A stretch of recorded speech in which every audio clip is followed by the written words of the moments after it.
Hello, Bacho. Let's read this question.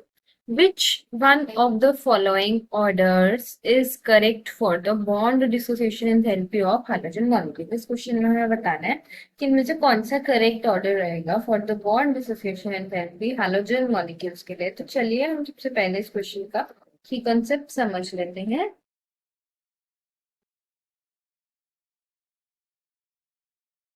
की concept, तो इस क्वेश्चन का क्या की कॉन्सेप्ट होगा? Bond bond dissociation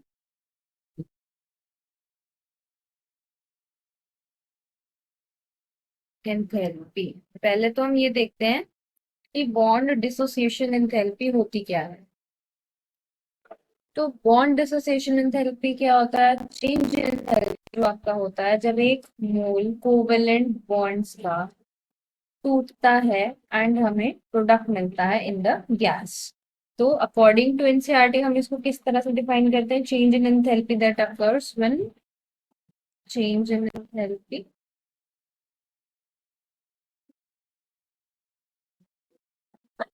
change in enthalpy that occurs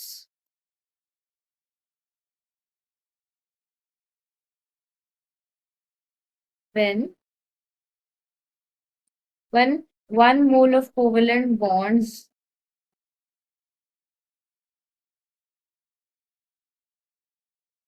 when one mole of covalent bonds in a gaseous covalent compound, covalent bonds in a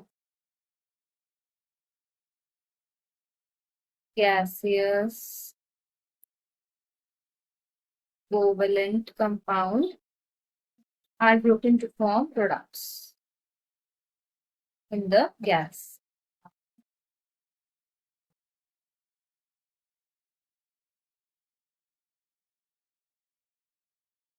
Are broken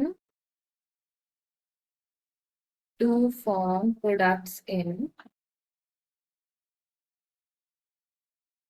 gaseous form या फिर in gas। इसका क्या मतलब हुआ डेफिनेशन का? इसका ये मतलब हुआ कि जो आपका एंथैल्पी में चेंज आता है जब एक मोल कोई भी कोवेलेंट बॉन्ड का टूटता है, ठीक है, गैसियस कंपाउंड में और प्रोडक्ट्स बनते हैं। जैसे हम यहाँ पर किन की बात कर रहे हैं? Bond dissociation enthalpy halogen molecules की। तो हैलोजन मॉलिक्यूल्स आपको पता है, हम हैलोजन्स की बात अगर करते हैं तो हैलोजन मॉलिक्यूल्स में हमारे पास आते हैं Cl2, F2, Br2 and I2। ये चार हमारे पास हैलोजन के मॉलिक्यूल्स आते हैं और इनकी ही हमें क्वेश्चन में बात करनी है। अब देखो क्या होता है कि जैसे ही हम डाउन द ग्रुप जाते हैं बॉन्ड डिसोसिएशन एंथैल्पी हमारी घटनी चाहिए, है ना? तो डाउन द ग्रुप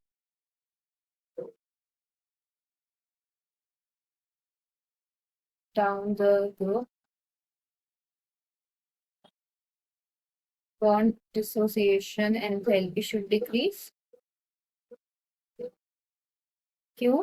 क्योंकि जितना जितना साइज बड़ा होगा एलिमेंट, किसी भी एलिमेंट का साइज जैसे डाउन द ग्रुप जाता है तो बड़ा होता है, तो जितना जितना साइज बड़ा होगा उतना हमारे लिए इलेक्ट्रॉन्स को निकालना, बॉन्ड पे तोड़ना आसान हो जाएगा, क्योंकि न्यूक्लियस के अट्रैक्शंस कम होते जाते हैं आउटर मोस्ट इलेक्ट्रॉन्स के लिए।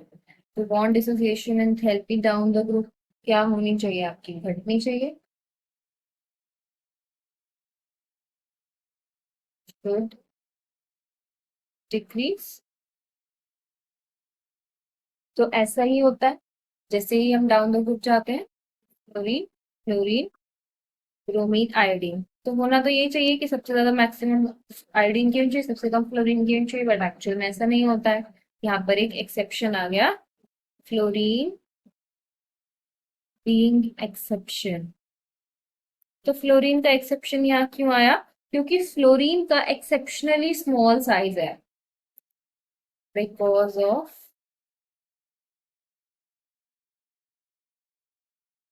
Exceptionally small size.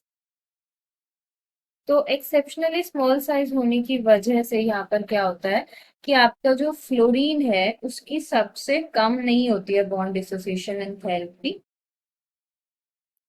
तो सबसे ज्यादा पहली बात तो हमारी आपकी देखो bond dissociation therapy down the group आपकी सॉरी इंक्रीज होती है ना, तो फ्लोरीन की हम बोले थे सबसे ज्यादा होनी चाहिए थी बट एंड आयोडीन की सबसे कम होनी चाहिए, लेकिन एक्चुअल में ऐसा नहीं होता है। एक्चुअली में सबसे ज्यादा किसकी होती है, सबसे ज्यादा एक्चुअल में क्लोरीन की आ जाती है, क्योंकि फ्लोरीन में क्या होता है, फ्लोरीन की क्लोरीन से कम इसीलिए हो गई बिकॉज फ्लोरीन में आपके रिपल्शंस आ जाते हैं। इतना छोटे साइज का एटम होता है फ्लोरीन का कि उसके अंदर इलेक्ट्रॉन्स बहुत कंसंट्रेटेड स्पेस में है, बहुत लिमिटेड स्पेस में है, तो जिसकी वजह से उनके बीच में आपस में रिपल्शंस होने लगते हैं और ये रिपल्शंस ही उस बॉन्ड को तोड़ना हमारे लिए इजी बना देते हैं, इसीलिए बॉन्ड डिसोसिएशन एंथैल्पी आपकी फ्लोरीन की क्लोरीन से कम हो जाती है। ठीक है, तो हम यहाँ F2Cl2Br2I2 की अगर अब बात कर लें, ठीक है, तो F2 की आपकी सबसे ज्यादा नहीं होती है। सबसे ज्यादा किसकी होती है, सबसे ज्यादा Cl2 की होती है,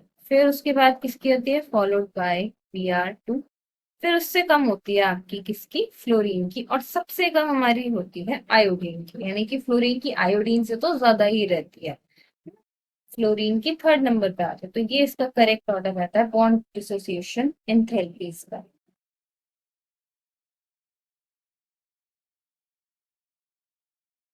अगर आप इनकी वैल्यूज भी देखें तो बॉन्ड डिसोसिएशन एंथैल्पी की जो वैल्यूज होती हैं वो Cl2 की होती है आपकी, सबकी यूनिट सेम है किलो कैलोरी पर मोल, ठीक है, तो इसकी 57 होती है, इसकी होती है 45.5, देन इसकी होती है 38 फ्लोरीन की, देन आयोडीन की सबसे कम 35.6, and all are in kilocalorie पर मोल। तो ये होती है आपकी बॉन्ड डिसोसिएशन एंथैल्पी की वैल्यूज। तो यानी कि हमारा जो करेक्ट ऑप्शन हो जाएगा वो क्या हो जाएगा आपका, option C will be your correct answer, and this is the final answer. I hope you all have understood the question. Wish you all the best.